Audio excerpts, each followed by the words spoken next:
Après la débâcle sur le théâtre iranien, c'est désormais l'heure des règlements de comptes à Washington. Il faut trouver le bouc émissaire et il semble être trouvé.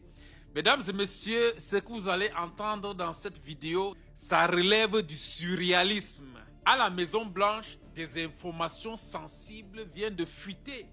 Le New York Times vient de s'introduire dans les artères de la Maison Blanche et déterrer ce qui ne devait pas être déterré. En bref, ces informations étaient censées demeurer top secret, ne devaient pas être déclassifiées. Mais coup de théâtre. Selon ces révélations, il nous interpelle de ne pas se fier des déclarations rassurantes de victoire, d'orgueil personnel de Donald Trump. En bref, Donald Trump serait courroucé et contrarié et ne saurait plus à quel sens se vouer. Il est l'heure de trouver un bouc émissaire. Écoutez cette vidéo pour comprendre ce qui s'est passé et ce qui a déclenché le conflit irano-américano-israélien. Alors c'est la grande enquête du New York Times qui est donc publiée où elle raconte par le menu cette réunion où effectivement Benjamin Netanyahou serait arrivé par une porte dérobée. Il fait son pitch pour vendre l'opération iranienne. Parce qu'on y apprend que J.D. Vance n'était pas là, que Marco Rubio, donc le secrétaire d'État, lui a dit écoutez Monsieur le Président, le projet en 4 points en fait qui est proposé par Netanyahou et qui consiste à dire en 1 on détruit le leadership, donc on tue l'ayatollah Khamenei, en 2 on détruit les missiles, en 3 on fait naître une révolte dans le pays, en 4 on fait rentrer des armes avec les Kurdes. Il dit écoutez Monsieur le Président, peut-être le 2, 3 et 4 certainement pas. Il a même dit que le 4 était fantaisiste, de même que d'autres du renseignement. Tout ça montre quoi? Que les généraux, l'establishment américain est en mode on n'en veut pas. Il y a forcément quelqu'un de très proche du président ou de Hetzek ou de Rubio qui était dans la pièce. Il y a quelque chose auquel il faut faire un petit peu attention, c'est que les Américains assez rapidement essayent maintenant de faire porter le chapeau de l'échec stratégique aux Israéliens, qui eux-mêmes, Netanyahou se retourne vers le Mossad en disant, donc les services de renseignement extérieurs d'Israël, en disant, Netanyahou dit, c'est parce que c'est le Mossad qui m'a conseillé. Il y a quand même une espèce de chaîne de déresponsabilisation et qui est de dire, bon, ça s'est pas passé exactement comme prévu, donc c'est pas de ma faute. Donc ce papier est absolument essentiel pour comprendre ce qui s'est joué le 11 février et entre le 11 et le 28 effectivement. Mais on voit bien que là, la Maison Blanche commence d'ailleurs hier apparemment il y a eu des coups de fil orageux entre Trump et Netanyahou parce que il y a de la tension. Ils ont tous les deux perdu d'une certaine manière. Donc les Iraniens ont perdu aussi, mais il s'est pas passé ce qu'ils voulaient qu'il se passe. Si cet extrait est vrai, elle confirme une chose. Beaucoup se sont posé la question pourquoi entre Marco Rubio et le Premier ministre israélien, il y a eu cette tension électrique. Les deux sembleraient se regarder en chien de faïence. Il est clair dans cet extrait que les États-Unis n'ont pas voulu entrer sur le théâtre iranien et que c'est Israël qui les a impliqués dans ce théâtre d'opération non souhaité, soi-disant par Donald Trump. Mesdames et messieurs, ce qui est en train de se passer, c'est simplement incroyable. De découvrir que des informations qui étaient censées rester classifiées, aujourd'hui ont fuité aussi facilement. La question suivante, qui dans ce cercle très fermé a pu lâcher filer ce genre d'informations? Question, le débat ne tourne pas à ce niveau. Ce qui reste impressionnant, c'est de voir à quel point le sort iranien a été décidé facilement avec une certaine aisance à chosifier la dignité humaine. Mesdames et messieurs, le constat est clair. D'après ce plan, les choses ne se sont pas passées comme prévu. Et aujourd'hui, il faut le bouc émissaire. D'un côté, Benjamin Netanyahou qui accuserait le Mossad. De l'autre côté, Donald Trump qui accuserait ses conseillers, etc. À ce stade des événements, mesdames et messieurs, vous comprenez pourquoi l'Iran s'en prend violemment à Israël.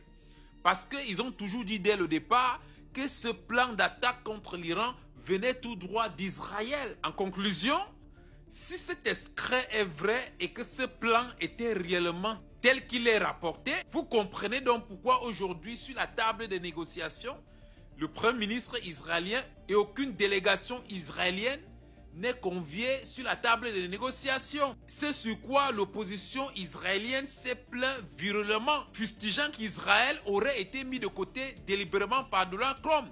Et vous finissez par comprendre que Donald Trump, apparemment, tel cet extrait, serait agacé du fait que les choses ne se seraient pas passées telles que prévues à l'initial. Ce qui est que si l'Iran réussit à faire la paix avec les États-Unis, Israël sortirait le grand perdant, n'aurait pas obtenu les attentes escomptées de son opération et renforcerait encore le sentiment anti-israélien côté iranien. On l'écoute. Ce soir, Bloomberg qui rapporte que les États-Unis auraient utilisé presque la totalité de leur stock de missiles de croisière furtifs JASM, c'est ça qu'on appelle ça comme ça, les JASM contre l'Iran, en puisant même dans les réserves allouées à d'autres opérations telles que celle d'un éventuel conflit avec la Chine. Sur 2300 au total avant la guerre, seulement 425 resteraient maintenant.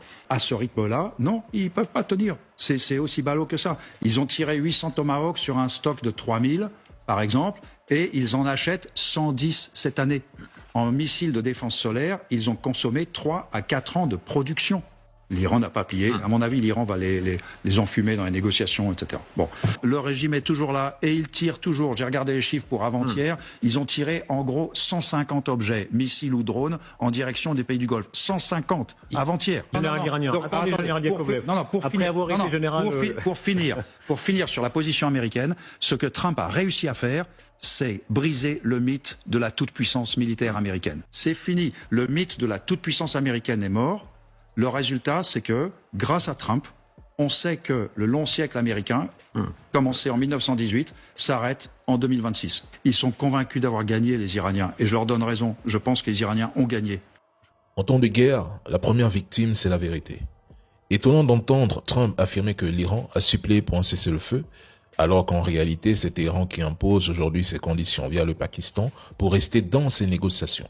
Et si Washington refuse, il se retire simplement.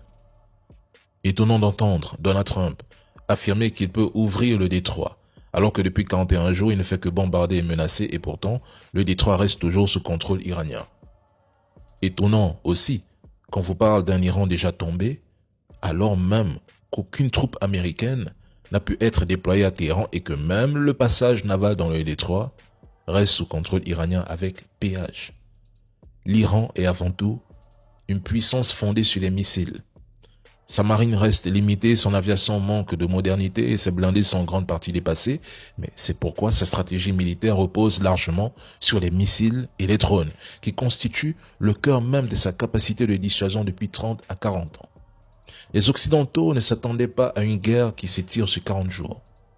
Personne n'avait anticipé une riposte visant les pays du Golfe, ni la fermeture du détroit d'Ormuz. Cette guerre est un échec. Trump va bombarder. Et alors ? Ça ne changera rien. Ils ne comprennent toujours pas l'Iran et comment leurs dirigeants fonctionnent, encore moins leur mentalité.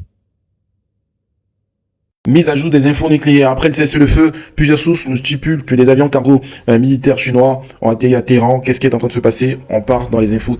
Du côté de Islamabad, au Pakistan, on a la délégation iranienne qui est arrivée et le Premier ministre pakistanais reçoit la délégation iranienne pour les négociations qui vont se tenir ce week-end avec les États-Unis. Vous devez savoir que J.D. Vance, le vice-président américain, se déplace aussi pour ces négociations. Comme je vous avais évoqué, la délégation iranienne est arrivée du côté de Islamabad et aussi évidemment les États-Unis. Cette délégation du côté iranien sera dirigée par le ministre des Affaires étrangères Archi du côté de l'Iran et du côté des États-Unis, J.D. Vance, le vice-président américain. Espérant que ces 10 points, ces 10 propositions établies par les Iraniens, les États-Unis finiront par l'accepter ou même s'ils ne peuvent pas l'accepter, mais au moins sortis avec ces négociations dans des conditions favorables. On sait très bien que les États-Unis, pour négocier, c'est vraiment, mes amis, de longue haleine. Vous savez très bien, depuis 40 ans, depuis 20 ans, ils font que tourner en rond, c'est vraiment un truc de fou. Nous allons du côté de la Maison Blanche, peut-être Donald Trump serait destitué, mes amis. Là, c'est très grave. Donald Trump fait l'objet officiellement de 13 articles mis en accusation déposés contre lui. Ce qui veut dire que Donald Trump risque de démissionner. Et vous savez très bien que sa femme, Melania, vous savez très bien, Trump, est apparue en signifiant qu'ils ne sont pas du tout dans le dossier Epstein. Qu'est-ce qui est en train de se passer? Qu'est-ce qui se mijote, les amis? C'est incroyable. La série sur le gâteau du côté de Benjamin Netanyahu, mes amis, mauvaise nouvelle pour lui. Son procès va reprendre dès dimanche. Vous savez très bien, il est accusé de corruption. C'est incroyable tout ce qui est en train de se passer du côté de Washington, du côté du Pakistan. C'est vraiment un truc de fou. Dis-moi en commentaire, qu'est-ce que t'en penses? N'hésite pas de partager la vidéo sur un montant. Ne pas rater d'autres vidéos très nucléaires et surtout la mise à jour des infos nucléaires depuis ma position triangulaire. La réalité est que aujourd'hui, 30 miles, c'est-à-dire une quarantaine de kilomètres à l'intérieur de la frontière libanaise, aujourd'hui sous occupation israélienne, ils ont même dit que même s'il devait y avoir un cessez-le-feu et un arrêt définitif aux hostilités, ils continueraient de rester sur place. Ils ont fait la même chose en occupant tout le Golan en Syrie. Alors, et en bombardant d'ailleurs toutes les capacités défensives de la Syrie, en mettant ce grotesque personnage de Giuliani, qui est un peu, en fait, un agent américain israélien au mieux. Et leur comportement en Cisjordanie, où on voit avec une brutalité extrême, quasi inhumaine, ça relève d'abord de la barbarie, ces colons se comportaient avec une extrême violence à l'encontre du peuple palestinien en Cisjordanie. Ce pays ne cesse de vouloir s'étendre tout en proclamant le contraire. La seule chose qui aujourd'hui, dans la région, empêchait que ce pays puisse réaliser son fantasme de grand Israël, c'était l'Iran, c'était le Hezbollah, le Yémen, avec les Houthis, et aujourd'hui, ils les ont pris les uns derrière les autres pour cible, en envoyant l'armée américaine, puisque je ne cesse de dire toujours qu'Israël se battra jusqu'au dernier soldat vivant américain. Benjamin Netanyahu a présenté le plan comme étant un coup, frapper et puis sortir. Parce que le Mossad qui a infiltré l'Iran, le territoire iranien, donnait les informations en temps réel. Les informations sur les déplacements des officiels iraniens. Donc, Israël, le Mossad avait des informations sur le déplacement. Il les suivait à la trace. Ils disent, on rentre, on frappe, on sort, on décapite le régime va s'affaiblir, le peuple va prendre le pouvoir. Voilà comment Benjamin Netanyahu a vendu la guerre à Trump.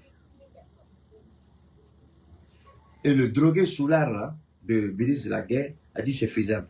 Vous savez, ne prenez pas seulement quelqu'un qui a la grande gueule qui parle, mais prenez quelqu'un qui a de la valeur. Quand vous regardez le secrétaire de la guerre et de l'autre, vous voyez tout de suite que c'est quelqu'un qui est faible, corrompu, menteur. Sa façon même de parler pue tout de suite la manipulation, la corruption et le mensonge.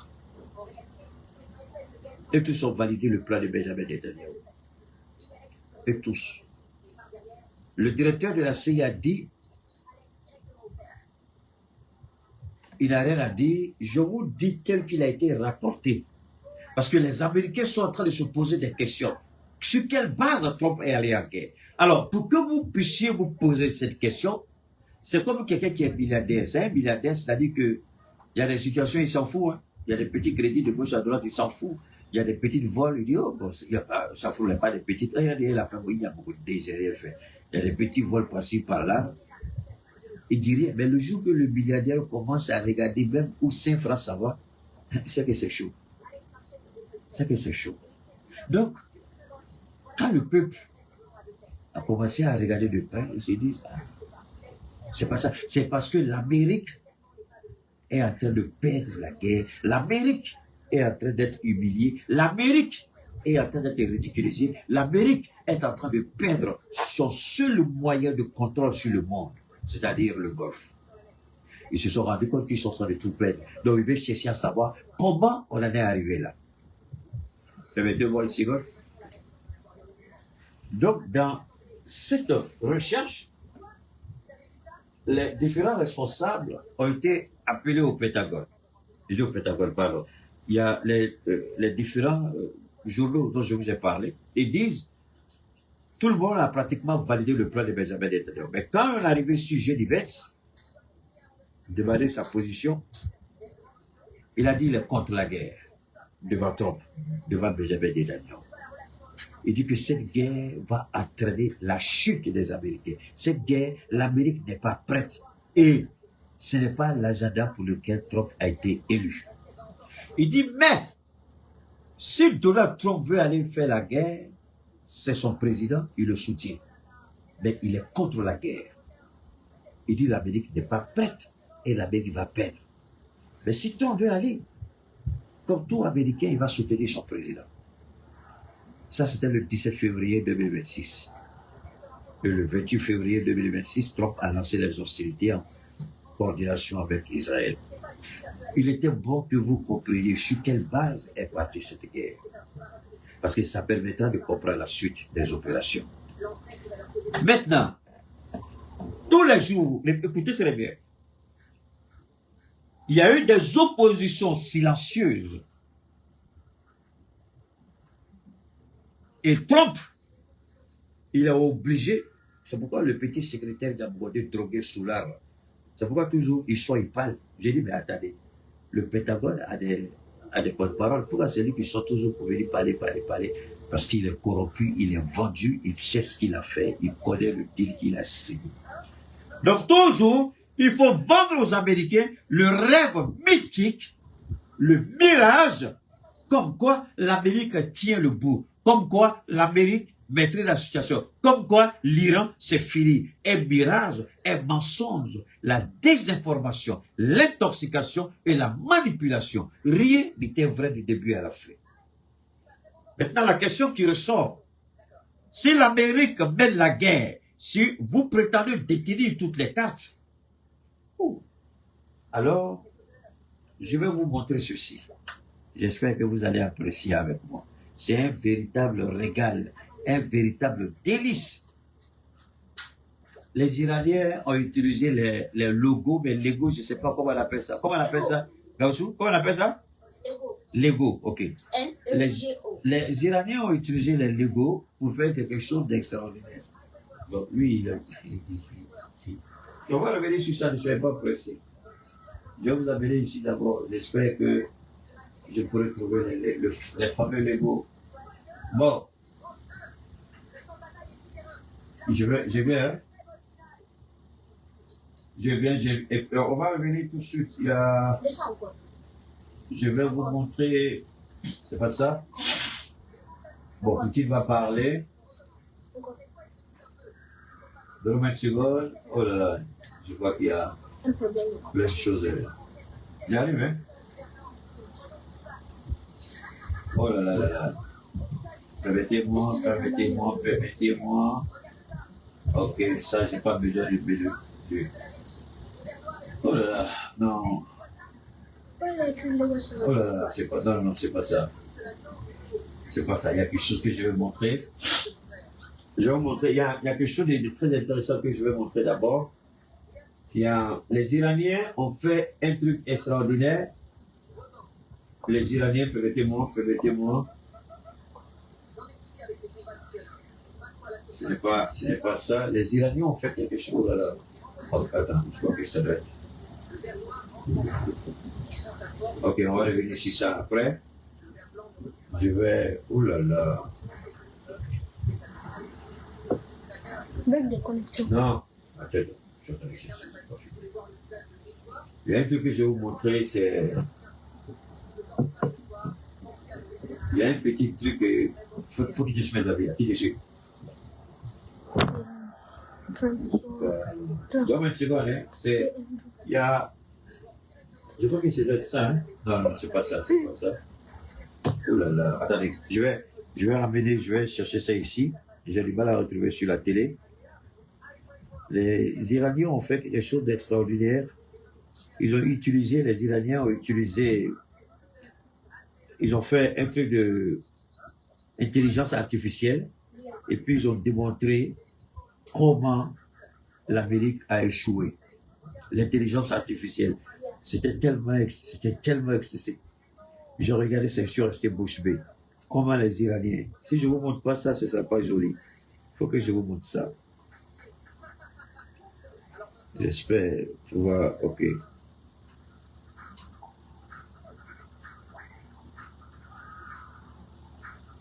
Donne-moi une seconde, s'il vous plaît. Ouh là là, c'est pas. Putain, j'avais précieusement gardé ça pour vous.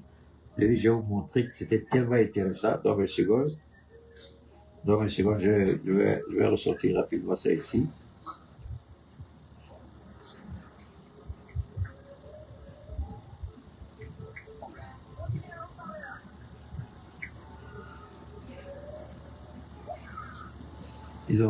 Les Iraniens ont. Bon, c'est pas ça. Donne-moi une seconde.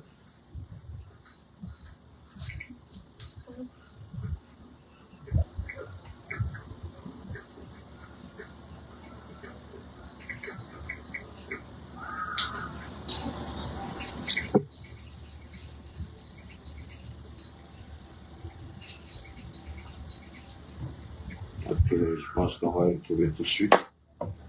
Je vais trouver ça tout de suite. C'est.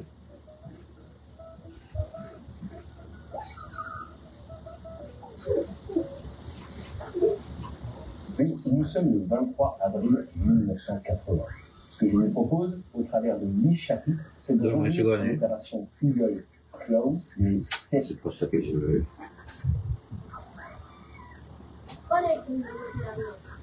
Non, c'est pas ça.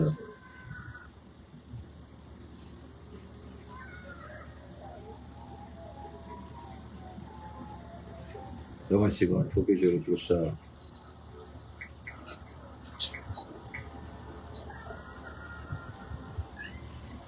Oh là là, je pense que j'ai tout perdu.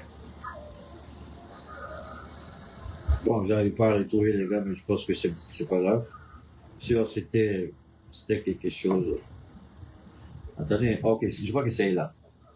So hours after the US rescued the second crew member of the downed F-15E jet, Iran has claimed that several aircraft were destroyed during the US rescue mission. Iranian forces have said that the downed aircraft included C-130 transport planes as well as 2 Black Hawk helicopters, adding that the American rescue operation ended in total failure and Trump is trying to escape failure using false claims. Remember, the pilot of the F-15 jet was rescued by US forces in the aftermath, but the second crew member, a weapons systems officer, had been missing for more than... Ok, voilà, je crois que c'est là, c'était là. Ok, c'est là. J'ai trouvé la vidéo. Ok, j'ai trouvé ça. Je vais vous faire regarder. Je vais rapidement vous montrer ça.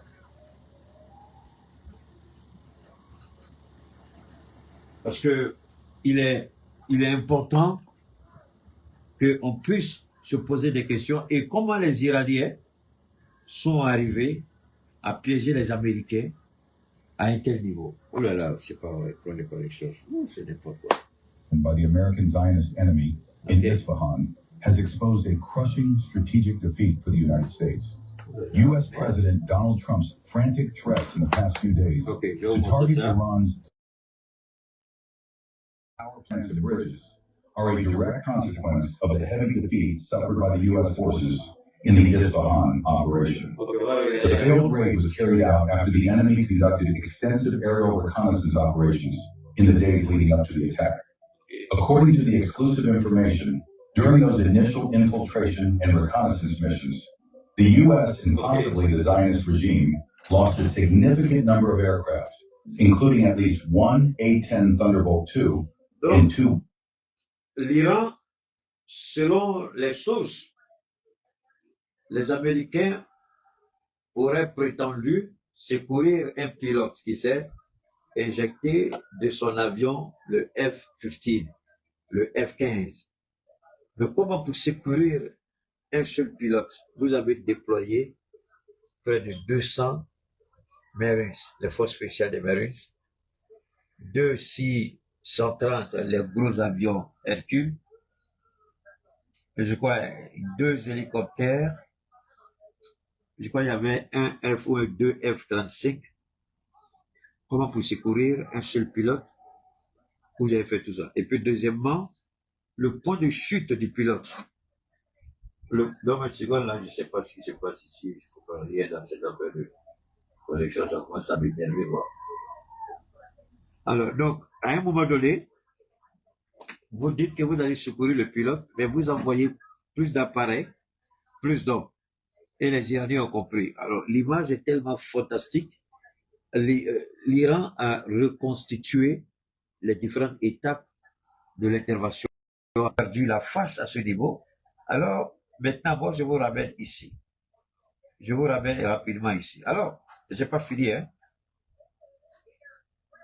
On va, je vais vous faire écouter ça. C'est pas cette partie qui m'intéresse, mais voilà, c'est ici que je voudrais que chacun écoute. Je vais faire passer ça. À Washington et à Tel Aviv, on entend les tambours de la guerre. Monsieur Trump parle de victoire rapide, de frappe chirurgicale et de pression maximale. C'est le langage de ceux qui pensent que la géopolitique est un scénario de Hollywood. Mais la réalité du terrain ne se plie pas aux effets d'annonce. Pourquoi ne peuvent-ils pas gagner? La réponse est d'une simplicité mathématique. L'Iran n'est pas un îlot isolé. C'est une forteresse naturelle, un pivot millénaire soutenu par une profondeur stratégique que l'Occident ne peut même pas concevoir. Croire qu'une campagne aérienne ou quelques manœuvres navales suffiront à soumettre une nation souveraine de cette envergure est une erreur de calcul historique. Israël joue avec un feu qu'il ne pourra pas éteindre seul. Ceux qui planifient cette guerre délivrent un détail crucial. Le monde. Ça, c'était bien avant que l'opération Epic Fury, selon leur appellation, ne soit lancée. Ça, c'était bien avant que les opérations ne soient lancées, c'est-à-dire les attaques des avions, des missiles contre l'Iran. Permettez-moi rapidement de revenir ici. Alors, Poutine avait prévenu. Poutine leur avait dit, ne faites pas ça. Poutine leur a dit, ne faites pas ça. Poutine leur a dit, cette guerre, ne la lancez pas. Mais ils n'ont pas écouté. Ils ont défié Poutine. Pour eux, ils sont mieux informés, ils ont les meilleures armes, ils ont les meilleures armées, les meilleurs, comment on appelle ça? Les meilleurs systèmes de renseignement, les meilleurs radars, les meilleures stratégies militaires au monde. Personne n'est au-dessus des États-Unis. Donc les Américains ne perdront pas cette face. C'est ce qu'ils ont dit quand Poutine leur demandait de ne pas faire cette guerre. De 2026 n'est plus celui de 1992. L'Iran n'est pas seul. Nos partenariats militaro-techniques, nos systèmes de défense et notre vision commune d'un monde multipolaire forment un bouclier que ni les sanctions ni les missiles américains ne peuvent briser. En s'attaquant à Téhéran, ils ne s'attaquent pas à un pays, mais à l'équilibre global que la Russie s'est engagée. Il dit, c'est pourquoi je suis un peu étonné. Vous avez vu sur les réseaux, les gens, oh, Poutine aide l'Iran, Poutine soutient l'Iran, Poutine donne les informations à l'Iran. C'est Poutine qui permet à ses satellites, aux Iraniens, de frapper les positions américaines. D'accord? Quand vous décidez de faire ce boulot, celui que je fais, donner l'information, vous avez le devoir envers vous-même, un devoir moral, de restituer la vérité. Lorsque je parlais, je dis, il y a ce qu'on appelle une mauvaise, bon, j'ai pas envie de dire une mauvaise compréhension, mais une malhonnête incompréhension. Les gens pensent toujours que vous êtes le petit pays faible, pauvre, isolé. Quand la France formait, équipait, renseignait et finançait les terroristes dans le Sahel, la France n'a pas compris que les pays de l'AES ont pris leur destin en main, que les pays de l'AES, désormais, c'est une nouvelle dynamique qui n'a rien à voir avec celle que la France a toujours connue. On est heureux de savoir que même si c'est en retard, il vient de comprendre la réalité du terrain. C'est la même chose avec l'Iran. On a sous-estimé l'Iran, on a sous-évalué l'Iran, on a ignoré l'Iran, et on s'est dit, l'Iran a été suffisamment affaibli. La meilleure façon de mener votre guerre, de gagner votre guerre, c'est de laisser votre ennemi croire qu'il est au-dessus de vous, qu'il maîtrise, que vous n'avez aucun contrôle, et que c'est lui qui contrôle tout. Voilà comment l'arrogance des États-Unis a payé la patience de l'Iran. Ce n'est pas celui qui a beaucoup d'armes, beaucoup de munitions, même si ça compte. Mais ce sont deux facteurs qui ont déterminé l'issue de cette guerre. L'arrogance des Américains. L'arrogance vous rend aveugle. L'arrogance ferme votre esprit critique. L'arrogance ferme votre jugement. L'arrogance vous humilie au-dedans de vous-même sans que vous ne vous en rendiez compte. L'arrogance ferme votre esprit, ferme vos yeux, ferme votre raison, ferme votre humilité. L'arrogance boucle, scelle tout autour de vous et l'arrogance met votre ego personnel en exergue et vous fait croire que vous êtes meilleur, vous êtes fort, vous êtes puissant. Voilà ce que l'arrogance coûte aujourd'hui aux contribuables américains. Par contre, la patience de l'Iran a amené l'Iran à comprendre que l'Iran, au départ, était un État faible. Les ressources sont limitées à cause des sanctions. l'Iran est entouré des alliés des Américains, les mêmes qui ont imposé des sanctions sur l'Iran. L'Iran n'est pas isolé, mais l'Iran est encerclé. La patience de l'Iran a permis à l'Iran de réfléchir sur sa survie, son existence, la pérennité du peuple iranien. Et l'Iran a misé sur l'humilité de reconnaître sa faiblesse au regard des situations. Et l'Iran a profité et a commencé à sceller des alliances profitables, non pas pour construire des sous-marins puissants, des porte-avions comme les États-Unis, d'envoyer des F-35, n'importe quoi. L'Iran dit, j'ai juste besoin de ce qu'il faut pour maintenir mon pays en vie. Comment je peux détruire cette puissance militaire associée à une autre puissance militaire avec tous ses alliés autour de moi? Et l'Iran a commencé à réfléchir ce qu'il faut faire. C'est la même chose qui arrive à chacun de vous et chacun de moi. Vous pensez que dans la famille, vous n'êtes rien, on ne vous écoute pas. Quand il y a les réunions, on ne vous appelle pas. Quand il y a les décisions, vous n'êtes pas consulté. On vient, on met les choses devant vous. Qu'est-ce que vous devez faire? Mais vous restez dans votre petit coin, comme je n'ai rien, je suis le grand frère, on s'en fout de moi. C'est faux. Tu as décidé d'être le grand frère de Dieu, voilà pourquoi on profite de toi. Dieu t'a donné une position que personne ne peut t'arracher, c'est-à-dire le droit d'aînesse. L'argent ne paye pas ça, les positions ne payent pas. Mais c'est ton caractère, tu forges cette personne au-dedans de toi pour dire, même si je suis pauvre, je ne permettrai pas ça. Tu t'organises, tu te recrées dans ta pauvreté, on viendra te demander conseil un jour. Tu n'as pas besoin d'argent pour qu'on te respecte. Tu as besoin d'imposer ta dignité. Le droit que Dieu t'a donné, que personne ne peut t'arracher. Le droit d'aînesse. Tu t'amuses avec ça, Dieu s'en fout de toi. Alors, ce n'est pas une guerre en Iran. C'est la vie de chacun de nous qui défile devant nous en Iran. Si vous n'avez pas compris ça, I'm so sorry. Même Dieu dira, je ne peux rien pour vous. Chaque chose qui se passe dans la vie interpelle l'homme. Vous voyez l'Iran comme un État, vous voyez l'Amérique comme un agresseur, mais vous vivez ça tous les jours. Vous vivez ça à la maison chez vous.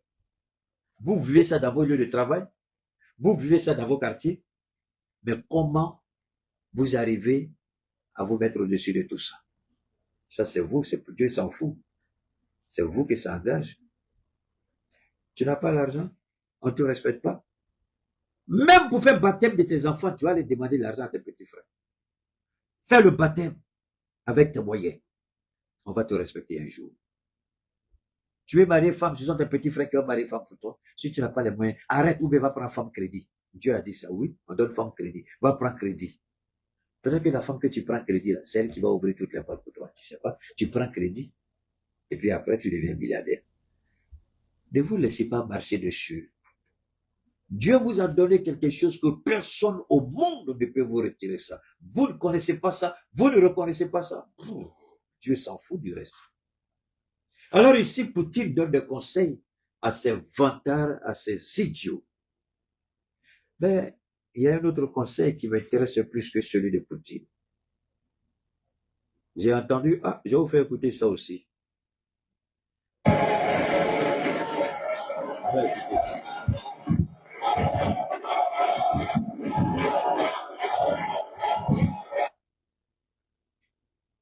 On va écouter YouTube.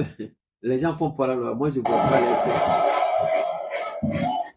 vois pas les commentaires. Et je vois qu'il y a quelqu'un.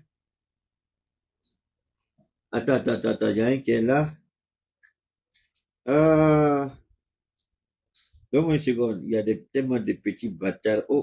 Attendez, hein. Donne-moi une seconde. Il y a des imbéciles que je vais faire sortir de mon direct. Donne-moi une seconde. Il y a tellement de petits bâtards qui parlent.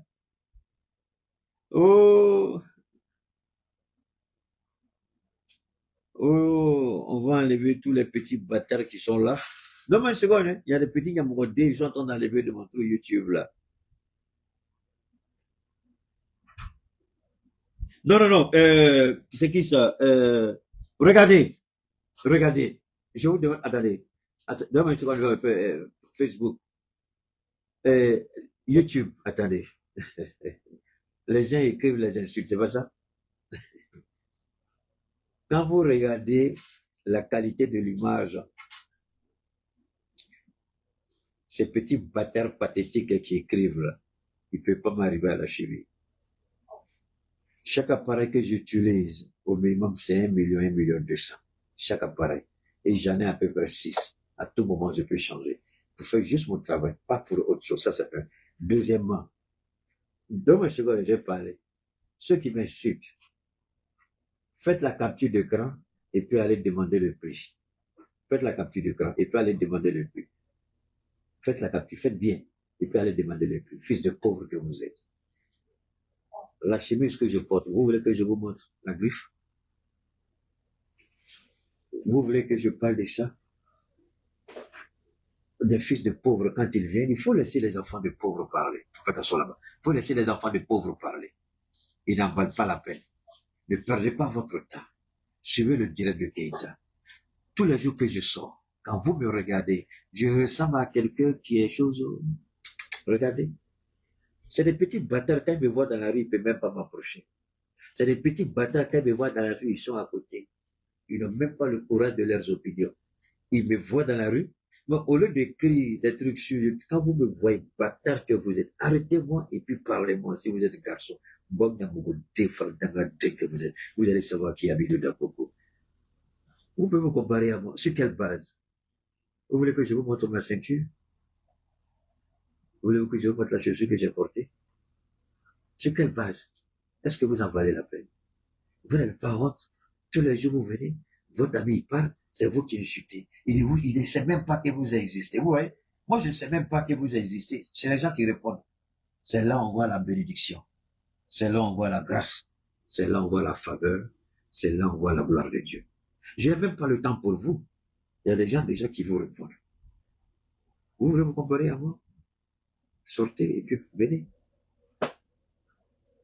Alors, donc, on va écouter. On s'en va. Merci beaucoup.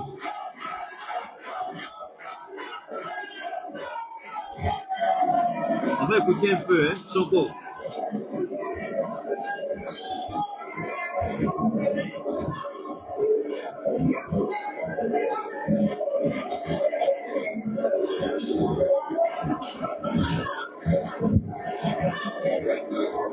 On va écouter Sonko rapidement. Hein. Merci beaucoup. Chers participants, il paraît que le président Donald Trump aime à demander à tous ceux qu'il rencontre s'il méritait qu'on lui décerne le prix Nobel de la paix. Je pense qu'il n'y a pas à répondre à ces questions. La seule qui va être posée en termes de réponse est de se demander est-ce que depuis 1 an qu'il est au pouvoir à la tête de la superpuissance que sont les États-Unis, est-ce que le monde est plus sûr? Est-ce que le monde est plus stable? Est-ce que le monde est en paix? Et si la réponse est négative, quelle est sa responsabilité exclusive par rapport à cette déstabilisation du monde qui apparemment est devenu dangereux pour tout le monde, y compris pour lui-même? Imposer la démocratie, M. Boniface l'a rappelé, les logiques internes et nationales ne s'imposent pas de l'extérieur. Enlever des présidents en fonction, les enlever pour les exfiltrer et les soumettre à la cour de justice ne relève pas de la démocratie si cela devait s'entendre en termes de droit international. Ok, je voudrais, vous pouvez retrouver Ousmane Sonko. Il y a quelqu'un qui a dit, il faut... Non, je vais pas enlever. Quelqu'un a dit, il faut être conciliant. Je sais pas s'il comprend. Je vais pas te manquer de respect. Toi qui as écrit, il faut être conciliant. Je ne sais pas si tu comprends. Là, parce que, en fait, le français, comprenons-nous bien. Je vais continuer mon direct, s'il vous plaît. Permettez-moi de clarifier ce point. Quand vous parlez le français et que vous utilisez les mots ou expressions, par la grâce de Dieu, j'ai cette connaissance automatique dont Dieu m'a fait grâce.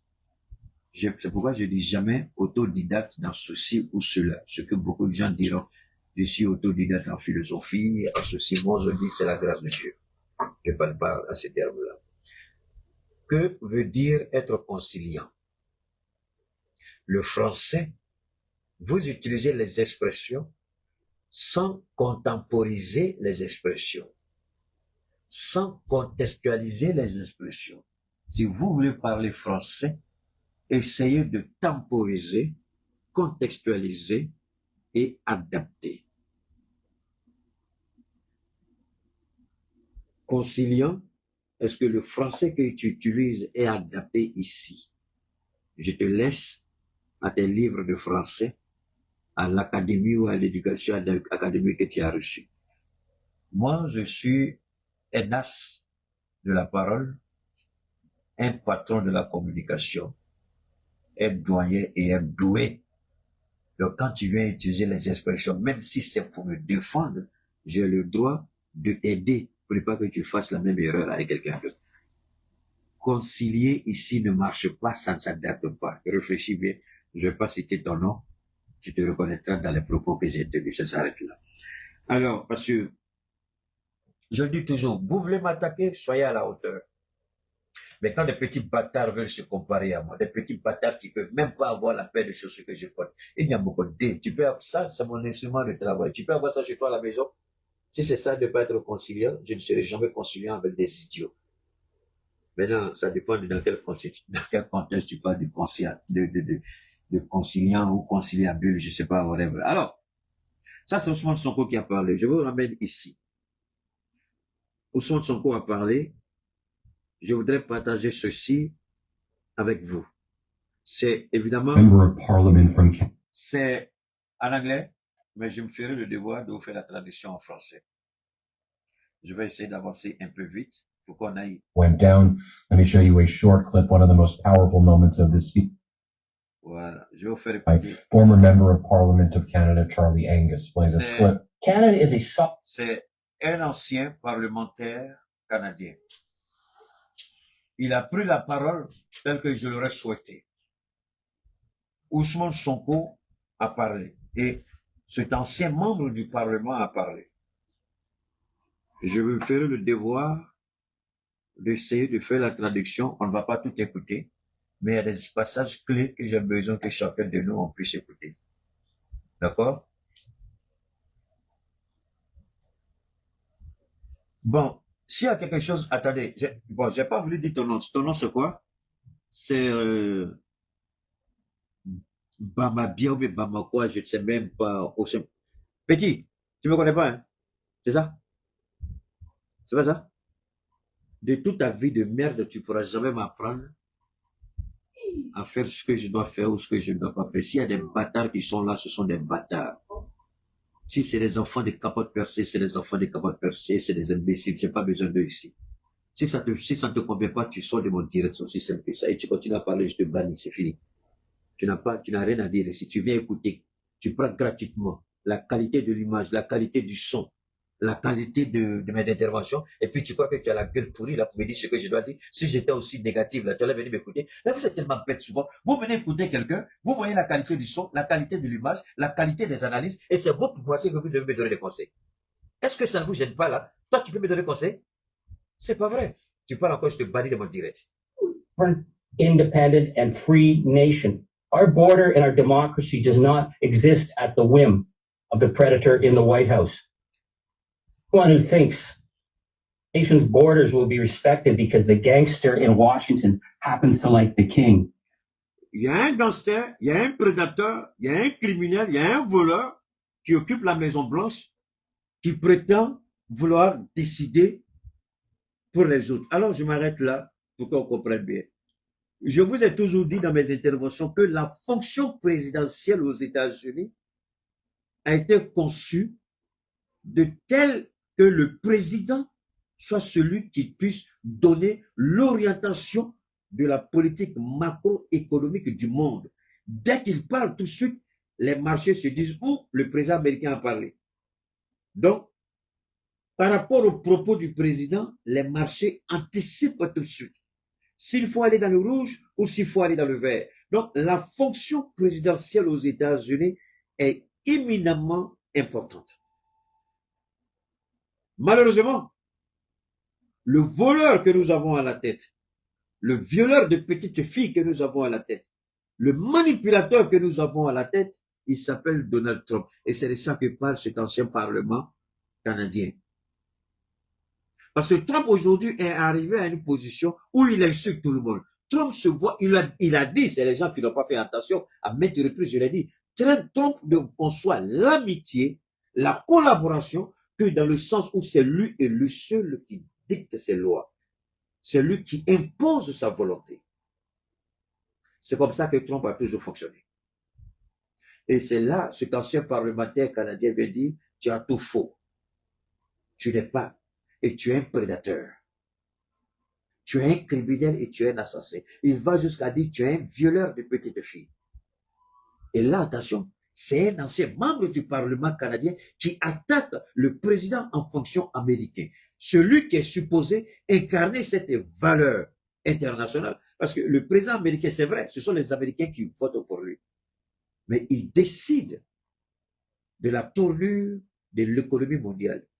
Il peut décider tout de suite, à travers des décisions, plonger le monde dans une sorte de récession. C'est comme ça qu'ils ont conçu leur présidence. Gouverner économiquement le monde. Vous n'avez qu'à regarder les sanctions. On vous sanctionne ici. Si on sanctionne un pays, vous travaillez avec le pays, on sanctionne vos banques. Vos banques ne peuvent plus faire de transactions avec le dollar américain. Si vos banques veulent continuer à faire des transactions avec le dollar américain et le système sud-américain, on vous impose une sanction. Si vous payez, on vous permet. Si vous ne payez pas, vous êtes bloqué. Voilà à quoi ressemble la présidence américaine. Dictée, mais avec une certaine retenue. Pas à faire n'importe quoi. Parce qu'ils se disent que la démocratie américaine repose sur 3 piliers fondamentaux. La Maison-Blanche, le Congrès, la Cour suprême. Et même si le président veut dévier, la Cour suprême a le droit d'appeler le président à l'ordre tel que la Cour suprême le fait aujourd'hui avec Donald Trump. Et quand vous êtes nommé juge de la Cour suprême fédérale aux États-Unis, vous êtes nommé à vie.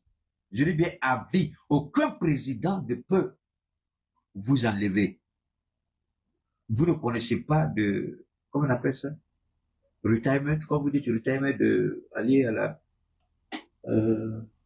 quand vous êtes fatigué de travailler là, vous c'est quoi, comment vous appelez ça? Donnez-moi l'expression. Donc, il n'y a pas de retirement. Vous travaillez, même si vous avez 100 ans, tant que vous êtes en bonne santé, vous pouvez vous déplacer, vous pouvez assister aux sessions du conseil, vous restez à la fonction. Il n'y a pas de retraite, retraite. Il n'y a pas de retraite. Il y a des juges qui ont été nommés par Bush le fils, qui sont encore membres de la Cour suprême aux États-Unis. Des juges que Barack Obama a trouvés, il a fait ses 8 ans, il est parti. Des juges que Trump est venu, Trump a fait son premier 8 ans, il a fait, l'autre président, là, lui aussi, Trump a fait son premier mandat de 4 ans, Biden a fait son mandat de 4 ans. Donc, si vous mettez les 8 ans, plus les 8 ans de Barack Obama, ça fait 16 ans. Et si vous additionnez aux 8 ans de Bush, ça vous fait combien? 32 ans. Donc, ça fait 32 ans qu'il y a des juges qui ont été nommés qui sont là. Il y a des juges que Barack Obama a nommés. Donc, en général, quand le président arrive, il a la chance soit de nommer un seul juge, peut-être. Il y a un qui est gravement malade ou qui meurt, ou il y a un qui décide de prendre sa retraite. Donc, vous pouvez soit faire vos 2 mandats sans nommer de juge. Donc, la nomination, tous les présidents prient pour pouvoir nommer au moins un juge fédéral au niveau de la Cour suprême. Au moins. Mais quand vous arrivez, que vous avez tout le monde est bien portant, en bonne santé, vous allez faire vos 2 mandats, vous allez nommer personne, il y a de fortes probabilités que vous soyez poursuivi. Et c'est ce que vit Donald Trump aujourd'hui. Et même le juge qu'il a nommé lors de son premier mandat, Trump lui-même, il y a un des juges là qui a bloqué une action de Donald Trump sur le droit de naissance et le droit du sol que Trump voulait abroger. Le juge a dit Trump n'a pas le droit constitutionnel pour faire ça. Il n'est pas un roi, il n'est qu'un président. Et le juge a bloqué. Mais le juge qui a bloqué a été nommé par Trump lui-même lors de son premier mandat. Donc une fois que vous êtes nommé, vous servez le pays et non le président. Donc c'est à cause de ces raisons que la fonction présidentielle aux États-Unis est suivie par les grandes institutions financières de ce monde. Mais Trump a tout détruit. Trump a jeté tout ça dans la poussière, dans le caniveau. Alors, il a attaqué, on va écouter lui. Fails to recognize the nature of the threat before us. Then Charlie Angus was not holding back when he called out Donald Trump in no uncertain terms. Let's play it. There is no morality in a man accused of raping children. Il dit, il n'y a aucune moralité lorsque celui qui occupe la fonction présidentielle aux États-Unis est accusé d'avoir violé des petites filles. Quelqu'un qui dit que ma limite ne correspond pas à la ligne rouge de la Constitution, mais ma limite, c'est ma propre conscience. C'est là, lui dit, ah bon? Toi, violeur de petite fille, là, tu as quelle conscience si la Constitution ne peut pas te recadrer? Donc, vous voyez que le monde se réveille. C'est ce que j'avais souhaité. Je vais être honnête. Je vais dire, mais pourquoi on se tait? Et là, le monsieur va parler, il va accuser tous les dirigeants du monde. Je vous ai dit que j'aurais même voulu souhaiter voir l'AES sortir et puis allumer Trump. Je vous avais dit, quand je vous ai montré l'école des petites filles qui avait été bombardée. J'ai dit, j'espère que nos présidents ont mesuré la gravité de la situation et que les Américains n'auront jamais accès à notre espace aérien. On ne peut pas s'associer à des criminels de guerre. Mais aujourd'hui, le monde se retourne contre Donald Trump. Même le pape au Vatican a interpellé Trump. Et la réponse de la Maison-Blanche a été quoi? Ou tu te soumets à notre volonté, ou tu te soumets à la puissance de feu des États-Unis. Voilà la réponse qu'ils ont donnée au pape, qui est supposé être le représentant des chrétiens, des catholiques sur terre. C'est lui qui intercède entre eux et Dieu. Ça, c'est ce qu'ils ont dit. Voilà ce que dit l'Amérique. Rappelez-vous ce que je vous avais dit. J'ai l'impression que Trump veut contrôler le Pentagone pour imposer sa volonté. Peut-être qu'il va falloir faire un coup d'État. Peut-être qu'il va falloir l'assassiner. Peut-être qu'il va falloir l'empoisonner. Parce qu'il rêve d'être comme Poutine. Il rêve d'être comme Xi Jinping. Il rêve d'être comme Erdogan. Il rêve d'être comme le capitaine Ibrahim, comme le général Assad. Mais malgré ça, nous, ici, on respecte au moins nos institutions. Mais le rêve que lui, il a, on n'a pas la même constitution que les États-Unis. Nous avons dans nos pays le régime présidentiel. Chez eux, c'est pas ça. Donc, tu ne peux pas prétendre être Ibrahim ou Assimi Goïta parce que nous n'avons pas la même constitution. Nous n'avons pas les mêmes pliés. Nous n'avons pas les mêmes visions. Nous n'avons pas les mêmes façons de faire les choses. Mais aujourd'hui, ce qui énerve Trump, il veut avoir le plein pouvoir pour faire ce qu'il veut. Malheureusement, quand il va trop loin, la Cour suprême le rappelle à l'ordre, le Congrès le rappelle à l'ordre. On va écouter, il y a une partie importante que cet ancien parlementaire va dire, c'est ce qui m'intéresse, et puis on va aller en avant.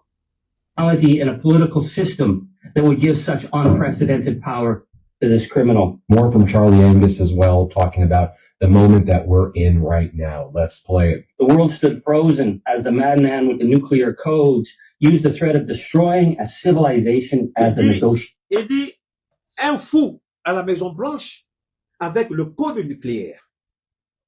Il dit, est-ce que les Américains se rendent compte de la gravité de ce qu'ils ont fait? Madman, c'est-à-dire c'est un fou, un dérangé, un pervers, un abruti avec le code nucléaire. Et c'est ce qu'il dit. Il dit, comment cela est arrivé? Tactic. Terrifying. But not nearly as terrifying as the fact that no one is stepping up to stop him. We are witnessing... Voilà, c'est cette partie qui m'intéresse. Il dit, ce qui est terrifiant, personne ne se lève pour s'opposer à Trump. Je remercie le Premier ministre Ousmane Sonko. Les gens peuvent l'attaquer, les gens peuvent dire n'importe quoi. Mais Ousmane Sonko reste Ousmane Sonko. Et en ce qui me concerne, moi, je vais toujours continuer à soutenir Ousmane Sonko parce que c'est un homme de vision. Et c'est un homme que je respecte et que j'apprécie. Il a la grandeur de la compréhension de l'action politique et gouvernementale dans son pays et en Afrique. Il est le seul Premier ministre, à ma connaissance, en Afrique francophone, le seul à avoir eu le courage d'interpeller Trump. Le seul qu'il a fait. Il faut avoir le courage pour faire ce qu'il a fait parce qu'il connaît les retombées. Ce monsieur n'est pas en fonction. C'est un ancien parlementaire. Ousmane Sonko est en fonction. Mais il a parlé. Tant qu'on ne comprendra pas dans nos États que nous avons un rôle à jouer en Afrique et dans le monde, tant qu'on ne comprendra pas qu'on doit parler, tant qu'on ne comprendra pas qu'on n'a pas besoin de prendre des kalachnikovs pour dire, est-ce qu'aujourd'hui, pour que l'AES condamne les États-Unis, l'AES a besoin de sortir ses muscles pour dire, on va faire la guerre à l'Amérique. Non, l'AES pouvait produire un communiqué et condamner Donald Trump. C'est ce que moi j'attends de l'Afrique. Vous voulez vous faire respecter? Imposez le respect. Ne demandez pas, imposez. La seule façon de se faire respecter dans ce monde turbulent, c'est d'imposer sa voix. Mais on ne vous écoute même pas. On ne vous entend même pas. Oui, c'est à cause de ça que j'ai toujours dit, je ne veux pas être à côté des politiciens. Parce que mon cœur, là, il n'est pas bon. Quand je dis il n'est pas bon, mon cœur ne peut pas supporter ça. Tout en agissant dans le respect, la courtoisie et la considération qui revient à nos autorités dans l'AES. J'aurais souhaité, moi, voir l'AES condamner les États-Unis. J'aurais souhaité, moi, voir l'AES soutenir le Liban ouvertement. J'aurais souhaité, moi, voir l'AES soutenir le Liban, la Palestine. J'aurais souhaité voir l'AES aujourd'hui prendre position de façon claire, sans aucune forme d'ambiguïté, et afficher notre soutien à l'Iran. C'est quelque chose que j'aurais souhaité voir. Est-ce que ça a été fait? Peut-être. Si ça a été fait, alhamdoulilah, si ça n'a pas été fait, c'est quelque chose que j'aurais souhaité voir. Ça n'engage que moi. Mais c'est comme ça que je comprends la politique. Et c'est comme ça que je vis la politique. Ne pas condamner les Américains aujourd'hui. Les implications seront énormes demain. Je ne sais pas lesquelles, Dieu seul le sait. Ce Canadien, il a parlé. C'est ici que l'Afrique devrait monter sa véritable souveraineté. Les États africains. Condamner. Et je ne sais pas si d'autres l'ont fait, mais je rends et je remercie Dieu pour Ousmane Sonko. Au moins, en Afrique, il y a une voix qui s'est levée. Au moins, il y a un Africain qui a condamné. Au moins, il y a un Africain qui a parlé. S'il y a une chose qui me dérangeait chaque fois que je devais sortir parler de l'Iran, c'est le mutisme et le silence de l'Afrique qui me gênait. Par moments même, je refusais d'intervenir et puis je dis, c'est pas la peine d'aller parler. Je laisse tomber, je me déshabille, je m'assois et puis je regarde ma télé. Il faut qu'on apprenne à parler. Il faut qu'on parle. Il faut qu'on apprenne à ce que notre voix soit entendue. Poutine a parlé, Xi Jinping a parlé, Erdogan a parlé.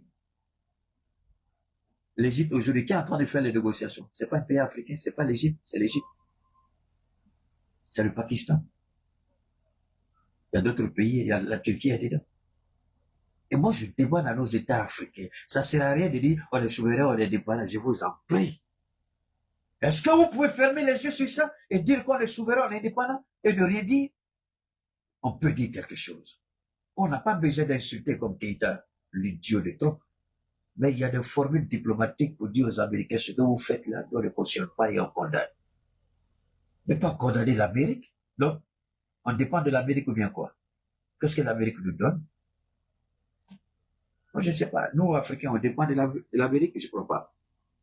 Je demande pardon si peut-être que ça a été fait. Moi, en tout cas, je remercie Ousmane Sonko et je suis fier de Ousmane Sonko parce que la honte que j'avais au-dedans de moi, l'humiliation que je ressentais en tant qu'Africain de ne voir aucun de nos dirigeants en Afrique. Je ne parle pas de l'AES, mais je parle de toute l'Afrique. Ça me faisait mal. Ça me rongeait. Et Dieu seul savait. Et voir Ousmane Sonko aujourd'hui, je ne voulais pas sortir. Mais Ousmane Sonko m'a poussé à sortir. Parce que j'étais fier. Et je me suis senti utile quelque part dans la vie. En tant qu'Africain. On doit apprendre à parler. On n'a pas besoin que les problèmes nous arrivent avant de parler. On n'a pas dit que c'est pas notre affaire. Mais le capitaine l'a dit, non? Le capitaine n'a pas dit dans son intervention. Il n'a pas dit ce qui se passe là-bas, ça se répercuter sur nous. Mais pourquoi on n'a pas condamné? Il a dit, nous aussi, est-ce que le prix des choses... Moi, je viens d'acheter carburant. Le prix a augmenté. À peu près 1000 francs le litre pour le gasoil. La voiture, enfin, là où ça va, là, je ne sais pas combien d'essence ça fait combien. Mais ils sont obligés d'augmenter leur dotation. Je ne sais pas combien il faut. Donc, on paye. Si on paye, on va s'asseoir là, on subit, on paye. Donc, nos autorités devraient parler au sein de l'AES. Le Burkina, qui a la présidence, devrait dire quelque chose. J'aurais souhaité en tout cas voir le Burkina parler. J'aurais souhaité voir le ministre des Affaires étrangères du Burkina parler, ou le Premier ministre parler, au nom des ministres des Affaires étrangères, au nom des présidents de l'AES, condamner ce qui s'est passé. Parce que d'une manière ou d'une autre, on va payer cher.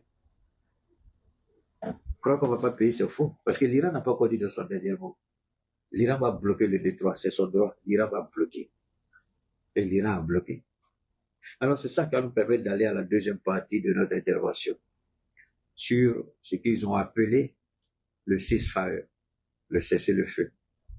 Ceasefire, ça a été, il y a eu une manipulation volontaire des Américains pour induire le peuple américain en erreur et le monde en erreur. Et je remercie l'Iran.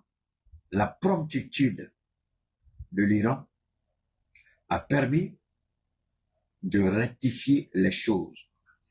Parce que les Américains ont dit, dans les 10 points que je vous ai énumérés la dernière fois, les Américains disent, que les 10 points là, c'est dans la poubelle, ils ont jeté. La porte-parole de la Maison Blanche, Caroline Leavitt, c'est ce qu'elle a dit. Et Trump dit que peut-être les Iraniens ne comprennent pas anglais. Donc, je comprends, attendez, ça c'est quelle insulte. C'est moi, j'ai fait une proposition. C'est moi, j'ai rédigé ma proposition. C'est moi, j'ai énuméré chaque point de ma proposition. Mais comment toi, tu te dis que tu comprends mieux ce que je t'ai envoyé que moi-même qui t'ai envoyé? Alors, comme ils ont dit ça, l'Iran... Ok, voilà la vidéo que j'ai cherchée. C'était devant moi. C'est ça que j'ai cherché et que je ne voyais pas là. J'espère que je vais pouvoir voir ça. Donc, permettez-moi.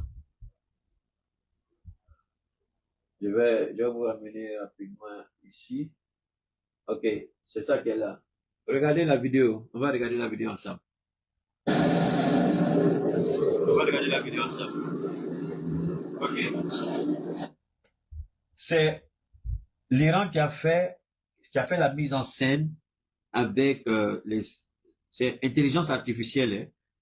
L'Iran essaie de reproduire ce qui s'est réellement passé à travers l'intelligence. Et c'est la télévision iranienne même qui a publié ça pour montrer comment l'opération s'est déroulée.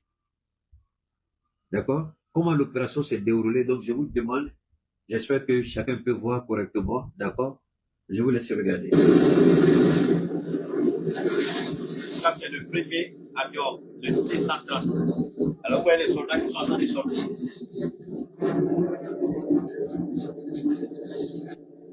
Je répète toujours, c'est intelligence artificielle. Hein? C'est l'Iran qui a reconstitué ça.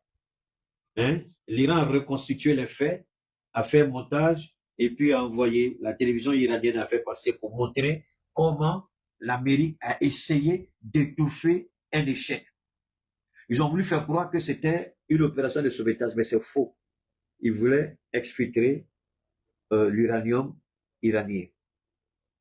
Donc, je vous laisse regarder. Prenez votre temps. C'est un réel plaisir comment l'Iran, mais les Iraniens, ils sont forts, hein. Les Iraniens, même, là, ils peuvent prendre la place d'Hollywood. Non, ils sont forts. Quand vous regardez, vous avez l'impression que c'est des vrais hommes, vous voyez. Regardons. Alors, voilà le deuxième avion qui arrive. Ça, c'est le deuxième. Voilà, ok. Le deuxième avion a été touché par une roquette et c'est comme ça que ça s'est passé. C'est pas la fiction, hein, c'est la réalité qu'ils sont en train de reconstituer. C'est la réalité qu'ils sont en train de reconstituer. Ça va, Christine, comment tu vas?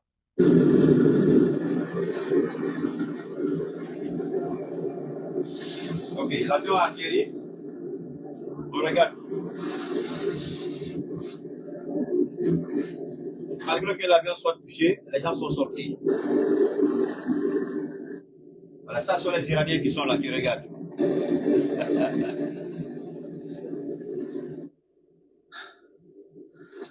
Bon, ça sont les... Alors, vous voyez comment les Iraniens, ils sont forts. Vous faites un film là, les gens sont forts. Tiens! Regardez, regardez, regardez.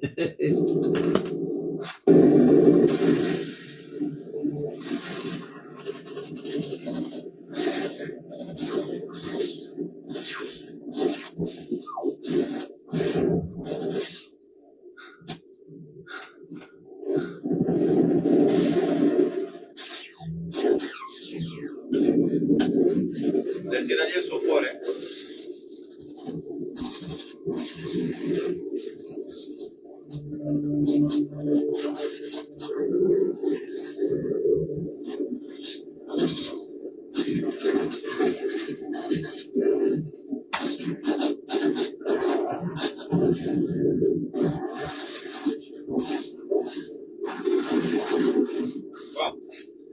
Vous voyez le film?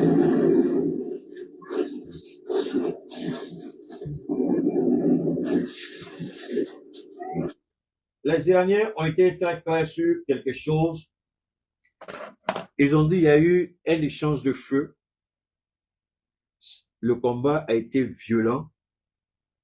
Et il y a 9 soldats iraniens qui ont été tués et beaucoup de blessés. Les Américains ont ramassé leurs cadavres, leurs blessés, ils sont partis avec. Est-ce que ça, c'était une opération de sauvetage ou c'était une opération d'exfiltration d'uranium? Quand les Iraniens ont parlé, les Américains ont essayé de discréditer la version iranienne. C'est pourquoi les Iraniens ont reconstitué les faits avec la version intelligence artificielle.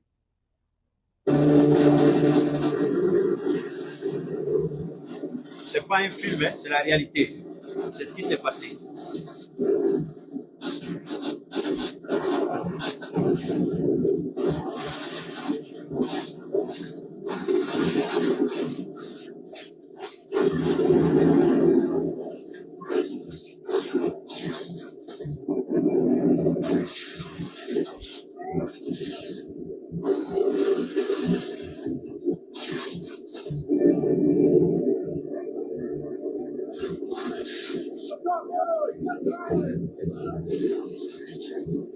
Donc, il y a 2 Hercules qui étaient là. Il y a un C-130 qui a été touché. Il ne pouvait plus décoller. Le deuxième C-130, c'est dans lequel ils sont montés. Il y avait 2 hélicoptères d'Apache qui étaient là pour appuyer l'opération terrestre. Maintenant que c'était un fiasco, parce que les Iraniens les attendaient. Alors, je vais vous dire pourquoi la version, elle est plus que crédible. Parce que Donald Trump, rappelez-vous, il a dit qu'au niveau du Pentagone, qu'il y a eu une fuite sur l'opération. C'est pas moi qui l'ai dit, Trump l'a dit. Il a dit qu'il y aura des représailles, que quelqu'un a fait fuiter l'information parce que les Iraniens les attendaient. Comme vous l'avez vu tout à l'heure, les Iraniens les attendaient. Et c'est pas faux, c'est vrai, il y a eu une fuite. Mais la fuite n'est pas seulement venue du Pentagone. Combien de drones de reconnaissance ont été abattus par l'Iran? Combien de drones, les fameux drones américains super puissants, Il y a un même qui a été récupéré récemment. L'avion, il n'a même pas été abattu. Ils ont désactivé le système et puis le drone est tombé dans l'eau. Les Iraniens sont allés récupérer. Ils ont désactivé tout le système et puis le drone est tombé dans l'eau. Ils sont allés prendre. Alors, en prenant ces genres de choses, enfin, les drones, la Chine est là. Est-ce que vous pensez que pour casser le code de ces drones-là et puis avoir les informations, vous pensez que c'est un problème? Puisque actuellement, les hackers iraniens ils ont piraté le ministère de la Défense israélien, ils ont piraté le code de certains officiels américains. Ils ont dit, il n'y a aucun système trop sophistiqué, trop protégé pour nous. Ils ont publié les images, ils n'ont pas seulement craqué, ils ont publié des images que j'ai vues personnellement, je ne sais pas si vous avez vu. Alors, cette guerre, quand vous en arrivez à un tel niveau, il y a ce qu'on appelle la responsabilité. Trump ne va pas payer pour l'erreur de quelqu'un. Trump, comme vous le connaissez, je fus une des rares personnes à dire c'est un menteur pathétique, pathologique, qui n'a pas honte et qui peut du jour au lendemain tourner sa veste. À l'allure où vont les choses, il a déjà sacrifié 2 personnes dans son administration. À l'allure où vont les choses, il va sacrifier son ministre de la guerre, là, Pete Hegseth, là, il va le sacrifier. Parce que c'est lui le plus grand défenseur de cette guerre avec le secrétaire d'État Marco Rubio. Ce sont les deux. Qu'est-ce que Israël leur a donné? Dieu seul sait. Mais alors aujourd'hui, l'Amérique est humiliée. Les bases sont détruites. Les 10 points de l'Iran sont clairs. Le retrait, je vous ai dit, ne vous attendez pas à ce que les États-Unis se retirent du Golfe. Il appartiendra aux pays du Golfe eux-mêmes de tirer les leçons. Quelle présence américaine ils veulent avoir sur leur territoire? Est-ce qu'aujourd'hui, il y a une puissance, est-ce qu'aujourd'hui, autant pour moi, il y a une armée assez puissante à tel point qu'on ne peut pas l'attaquer? Chaque force a une vulnérabilité. Chaque puissance militaire a une vulnérabilité. Chaque capacité militaire a une vulnérabilité. Il y a toujours un point faible quelque part. L'Amérique n'est pas la première puissance militaire au monde, ce n'est pas moi qui le dis, ce sont les analystes de la CIA qui le disent, mais l'armée la plus dépensière au monde. C'est une armée qui ne lésine pas sur les moyens pour acheter des choses à des centaines de millions, à des milliards, tout ça. Donc ça fait de l'Amérique une armée qui a le plus gros budget au monde. Mais cela ne veut pas dire que l'Amérique est la puissance, la première puissance militaire au monde. Même la Chine a des faiblesses. Même la Russie a des faiblesses. Et l'Iran a exposé à la face du monde la faiblesse américaine.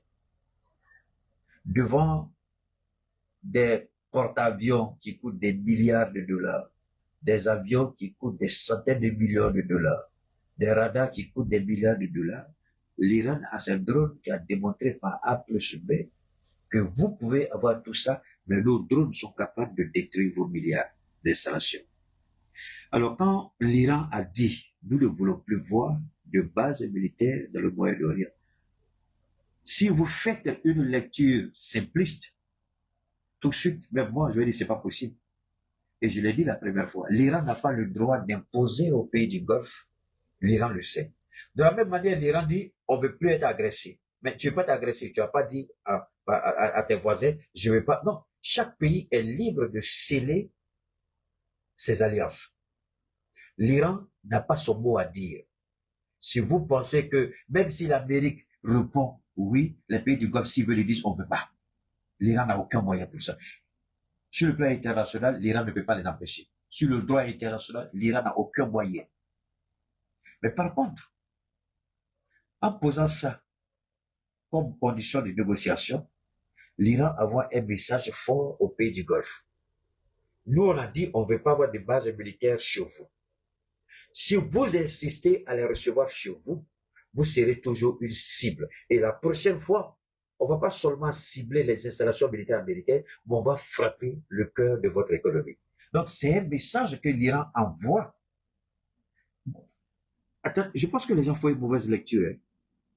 Si vous pensez que la plupart de tous les points que l'Iran a évoqués, énumérés, si vous pensez que ça concerne uniquement les Américains, on est tous à côté de la plaque. La présence militaire américaine. Par exemple, quand l'Iran dit on ne veut plus t'agresser, ça c'est normal. L'Iran dit je veux contrôler désormais le détroit. Ça c'est le droit absolu de l'Iran. Parce que l'Iran a placé des mines et l'Iran est le seul pays qui a la cartographie des mines qui ont été postées. L'Iran seul peut empêcher les navires de passer. C'est pourquoi ils ont dit, même si on ouvre aujourd'hui, au maximum, ce sera 15 bateaux par jour. Même pas 20. 15 bateaux par jour. Parce qu'on a placé des mines partout. Et il y a un corridor qu'on a laissé ouvert. Si un bateau passe ailleurs, il va exploser. Ils le savent. Maintenant, quand l'Iran dit, deuxièmement, je veux que la partie base américaine, parce que beaucoup de gens sont concentrés là-dessus, mais on ne prend pas au sérieux. La question de la présence américaine dans le Golfe, c'est une façon à l'Iran de dire aux pays du Golfe, nous nous opposons à la présence américaine chez vous. Si vous acceptez de la recevoir chez vous, et que si à partir de chez vous, ils nous attaquent, vous allez payer le prix. Maintenant, l'Iran peut dire, dans les négociations, on va dire il appartiendra aux pays du Golfe d'accepter ou de refuser la présence américaine. Mais l'Iran va ajouter ce qu'on appelle un additif, c'est-à-dire ce qu'on appelle, en français juridique, le mot me manque, mais l'Iran va ajouter un paragraphe additionnel. Si tout pays du Golfe accepte une présence américaine et qu'à partir de cette base américaine, l'Iran est attaqué, nous allons détruire ce pays. L'Iran peut ajouter cela à sa demande. L'Iran peut ajouter cela dans les trucs. Parce que l'Iran, je le répète, l'Iran n'a aucun droit de dire au Qatar de ne pas recevoir une base américaine. Mais il appartiendra au Qatar de décider s'il doit recevoir une base américaine, quels seront les contours de cette base. Parce que après ce qui s'est passé, même si les Américains doivent revenir, les clauses de la présence américaine, tout sera revu. Tout sera, ils vont tout regarder. Parce qu'ils se sont rendus compte que l'Amérique ne va jamais laisser Israël et puis défendre les pays du Golfe. Ils ont tiré les leçons. Ils doivent réfléchir. Est-ce que c'est ce que nous voulons? Et c'est ce que nous voulons. Il appartiendra aux pays du Golfe de décider si oui ou non ils veulent. Et s'ils veulent, c'est à eux de déterminer les conditions. L'Iran va dire d'accord, les Américains sont là-bas, mais vous devez prendre un test législatif pour interdire les Américains de nous frapper à partir de votre territoire. Parce que si vous n'interdisez pas dans les clauses, c'est là que les Américains, en fait, cette seule partie-là mérite, si vous voulez, un direct spécial même de ma part pour bien décortiquer pour vous. Ce seul paragraphe va déterminer la survie américaine dans le Golfe. Si les pays du Golfe acceptent, quelles sont les retombées? Si les pays du Golfe acceptent, est-ce qu'il faut revoir les clauses? Est-ce qu'à partir de cette base, les Américains doivent frapper l'Iran? Parce que l'Iran veut que tous les tests juridiques soient pris par les pays du Golfe pour empêcher les Américains d'attaquer l'Iran à partir de leur territoire. L'objectif recherché de l'Iran, c'est ça. Mais l'Iran ne peut pas venir avec ça comme ça. S'il vient avec ça, il n'aura rien. Donc quand l'Iran dit on ne veut plus voir les Américains là-bas, mais attention, cela veut dire que l'Iran met ces pays-là face à leurs responsabilités. Vous les hébergez, vous leur permettez de nous bombarder à partir de chez vous. Voilà ce que nous vous proposons en retour. Voilà. Il appartiendra à ces pays-là de dire, bon, les bases américaines vont servir tout simplement de surveillance. Ça s'arrête là. Mais aucune frappe ne sera ordonnée ou aucune frappe ne sera faite à partir de nos pays. Ces pays-là peuvent décider et faire passer ce test-là dans leur parlement. Et les Américains, même s'il y a un président idiot, le Congrès respecte les tests de loi. Et une fois que ces pays-là vont voter cette loi, les Américains n'auront plus le choix de rester dans un pays où ils vont dépenser des centaines de millions en entretien et ne pas être capables de se projeter sur les différents théâtres d'opération à partir de ces pays-là. Vous voyez, c'est la stratégie de la négociation. Quand Trump écrit, Trump sait très bien, si c'est dit négociateur-là, il sait que l'Iran vient de le piéger. Il y a certains éléments, quand vous lisez, vous voyez tout de suite que l'Iran a fait exprès pour les inclure. Le cas du Liban, c'est là l'épine dorsale de toute cette architecture, le Liban. L'Iran sait que Israël aime les pays faibles, les armées inexistantes, pour montrer qu'elle est forte. Et l'Iran dit à partir d'aujourd'hui, Israël ne peut plus toucher à l'Iran, au Liban. Donc, l'Iran décide désormais de prendre le Liban sous sa protection. Parce que ça va aller plus loin. L'Iran va demander, après la négociation, au Parlement libanais de lui donner l'autorité, de lui donner le pouvoir d'intervenir pour protéger le Liban. Vu que le Liban a été affaibli, le Liban a été frappé. Donc, le Liban n'a pas une armée en tant que telle. Et le Liban aura besoin d'un pays comme l'Iran. Je ne parle pas du Hezbollah, je parle du Liban. Parce que faites la distinction. Les gens cherchent à vous manipuler en disant Hezbollah, Hezbollah. L'Iran a dit le Liban. Je regardais les images de la frappe. Hier, j'ai pleuré. Je regardais les images et j'ai pleuré. Quand les secouristes expliquaient, quand ils sont arrivés sur les lieux, ils ont vu des enfants qui étaient en train de brûler. Il y a des gens qui ils ont pris, c'était les os calcinés. Il dit les images étaient insoutenables. Le narratif, ce que le monsieur expliquait, j'ai éteint la télé, mes larmes ont coulé un peu. Ensuite, j'ai regardé. Si vous écoutez comme les gens qui sont arrivés sur place, et ils disent, mais ce bâtiment-là, il n'y a pas un élément du Hezbollah, il n'y a personne. C'est une résidence. Il dit, mais ils ne comprennent pas pourquoi le bâtiment a été pris pour cible. Et vous écoutez le porte-parole de l'armée israélienne qui se vante d'avoir tué au moins 300 personnes. Et comment ils les appellent? Un bébé de 2 mois, un bébé de 8 mois, un bébé de 2 ans, un enfant de 8 ans, qui ont été brûlés et calcinés. Israël appelle ça des terroristes. Ils disent on a tué 300 terroristes. C'est pourquoi je suis un peu révolté quand je vois que les pays africains se taisent sur de tels crimes. On n'a aucun pouvoir en Afrique, on n'a qu'à arrêter de se mentir. On peut soutenir nos leaders, on peut soutenir nos dirigeants, mais moi je ne vois pas de pouvoir, parce que si on n'est pas en mesure de chasser Israël de nos territoires, un régime génocidaire n'a pas le droit de rester chez nous. Moi je suis extrémiste, je suis désolé, je suis un très mauvais politicien. Moi j'aurais souhaité que tous les pays africains chassent tous les ambassadeurs d'Israël en Afrique, sans exception. Je ne parle pas des traites arabes. Les Arabes ont toujours été des traites. Ils n'ont pas fait ça là-bas. Mais les vrais Africains, moi j'aurais souhaité voir qu'en Afrique, on chasse tous les ambassadeurs d'Israël de nos pays africains. Je demande à nos présidents d'aller regarder cette image que j'ai eu la chance de regarder. S'ils peuvent regarder ça, et puis avoir des relations avec Israël. S'ils peuvent regarder ça et ne pas condamner Israël. S'ils peuvent regarder ça et de redire sur l'implication des Américains. Parce que les armes que Israël utilise, ce sont des armes que lui vendent les États-Unis.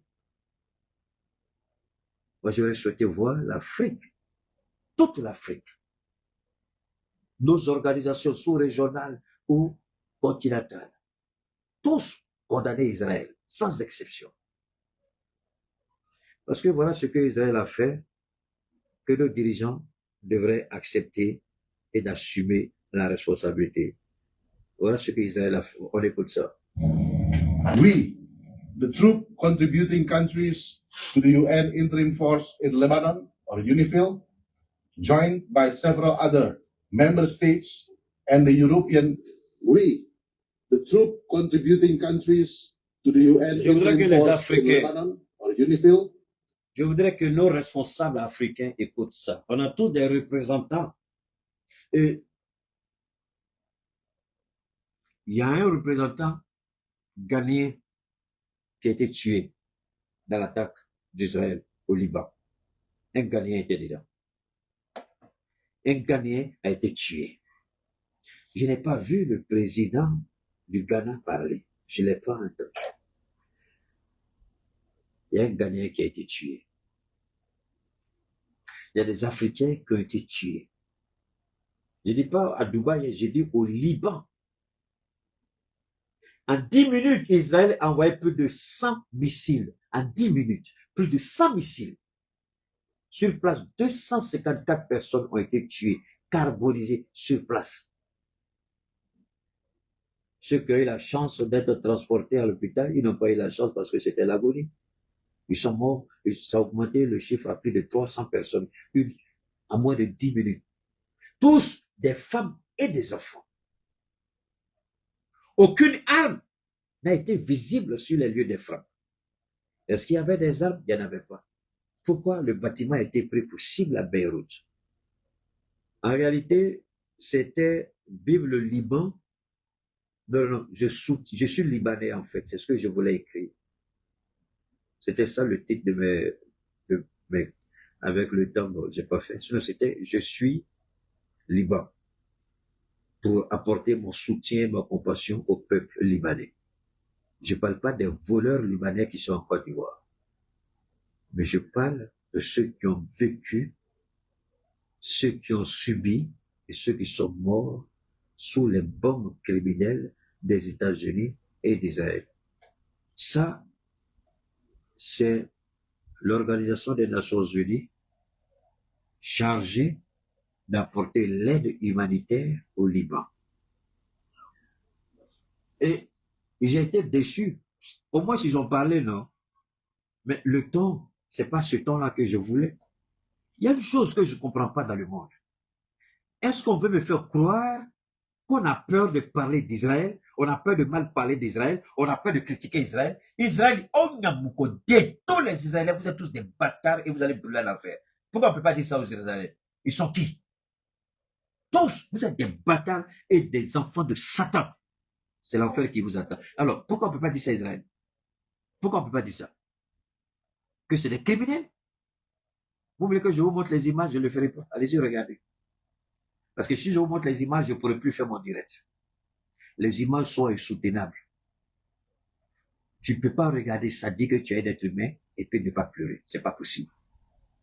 Israël a fait ça. Et puis il s'en vante. Et aucune condamnation. À part ça. À part ça. Et mon président Sonko, toute l'Afrique est restée. Hey! Hey! Hey! Dieu nous regarde. Wallahi billahi, Dieu nous regarde. Les gens, souvent, quand tu parles politique, les gens disent, ah, Dieu n'est pas subhanallah. Le plus grand politicien au monde, le premier politicien au monde, le plus grand stratège politicien au monde, c'est Dieu. Personne ne peut battre Dieu sur son propre terrain. La politique, personne. Et si vous pensez que parce que vous êtes un politicien, que Dieu ne va pas vous demander de compte, Allah, pardon, si c'est ça, vraiment là, on va tous être politiciens comme ça, on fait toutes les merdes du monde, on ne se l'a jamais demandé. Mais Dieu dit, chaque instant de ta vie, chaque périmètre carré de ta vie est noté. Chaque action, chaque pensée, c'est noté. Il n'a jamais dit la politique n'est pas dedans. Attendez. Ceux qui sont morts là, demandez au feu, enfin, si vous pouvez demander au feu dans sa tombe, à Mobutu dans sa tombe, peut-être qu'il pourra vous dire, hey, écoutez, oh, écoutez, ça me fait mal. Et là, c'est là, je regarde comment l'Afrique, ce grand continent, plus de 50 pays, à l'exception de l'Afrique du Sud, qui autorise l'ambassadeur d'Iran en Afrique du Sud de poster des tweets. Je ne sais pas s'il y a un autre pays africain où les ambassadeurs iraniens peuvent parler. C'est l'Afrique du Sud seul qui a permis et qui permet à l'ambassadeur d'Iran de parler. Même les Américains vont prendre les informations sur le site de l'ambassade d'Iran en Afrique du Sud. Je suis fier d'être africain, mais souvent j'ai honte quand je vois certaines choses. Je suis fier d'être africain, mais souvent je suis blessé dans mon âme et dans ma chair quand je vois certaines choses. Joined by several other member states and the European Union, express deep concern over the escalation of tension in Lebanon since 2 March 2026 and its impact on the safety and security of peacekeepers. Ok, ça, Olivier parlait ça aux Israéliens d'abord. Alors, que Dieu préserve l'Afrique, que Dieu continue de nous accorder sa faveur et sa grâce et nous donne des dirigeants dignes de ce nom. Je prie de tout mon cœur que l'Afrique se réveille et commence à jouer son rôle. Si l'Afrique n'est pas d'accord, que l'Afrique dise qu'on n'est pas d'accord. Si l'Afrique soutient, que l'Afrique soutienne. Si l'Afrique veut critiquer, que l'Afrique critique. Se taire, c'est une complicité qui ne passera pas inaperçue devant Dieu. On peut parler, on peut interpeller, Sonko l'a fait de la belle manière. Mais moi, je ne voudrais pas qu'en Afrique, on me dise que je suis indépendant, je suis souverain, et puis tu vois des crimes abominables, et puis tu me dirais, ah, c'est pas mon problème, c'est pas ton problème, alhamdulillah, que Dieu aide tout le monde si c'est pas le problème de chacun. Alors, on garde le contact. À très bientôt. Merci infiniment. N'oubliez pas, pour ceux qui sont intéressés par rapport à la page Keita Shekoma YouTube, vous pouvez toujours vous abonner, n'est-ce pas? Et puis, c'est nécessaire, pourquoi pas, ne pas référer le site aux autres. Au niveau de Facebook, bon, ben, vous connaissez la règle, hein? Abonnez-vous, même. Je souhaite que vous venez, si vous êtes sur Facebook, tous, abonnez-vous d'abord sur la page YouTube. Parce qu'il y a des fortes chances qu'après, je vais laisser tomber cette histoire de Facebook qui me fait perdre le temps pour rien par moment. Donc, merci infiniment à toutes et à tous. Prions que Dieu protège nos pays, que Dieu protège l'AES, que Dieu protège l'Afrique, chacun de vous et chacun de nous. En terminant, pour ceux qui ont déjà reçu mes produits, je vous en prie, n'oubliez pas de m'envoyer les images et photos, recto verso de chaque produit, pas de photos groupées, je vous en prie. Chaque photo doit être principalement recto verso de chaque produit. Alors, de quoi il s'agit? Il s'agit bien entendu de traitements 100% naturels, c'est avec les plantes. Vous avez la drépanocytose, vous avez les hémorroïdes, vous avez des infections, vous avez la sécheresse au niveau des femmes, la faiblesse du troisième pied des hommes, vous avez les trompes bouchées, vous avez le cancer du col de l'utérus, le sein, prostate, oreille, tout ce que vous voulez, hypertension, drépanocytose, insuffisance rénale, la liste des organes. Vous avez une constipation chronique, des courbatures, des sommeils compliqués, vous avez des difficultés respiratoires, bon, ben, vous le faites si. Si on peut vous aider, on va proposer le service. Si on ne peut pas, on va vous dire, on ne peut pas, en priant Dieu qui vous apporte sa faveur, on vous oriente là où vous pouvez être soigné correctement.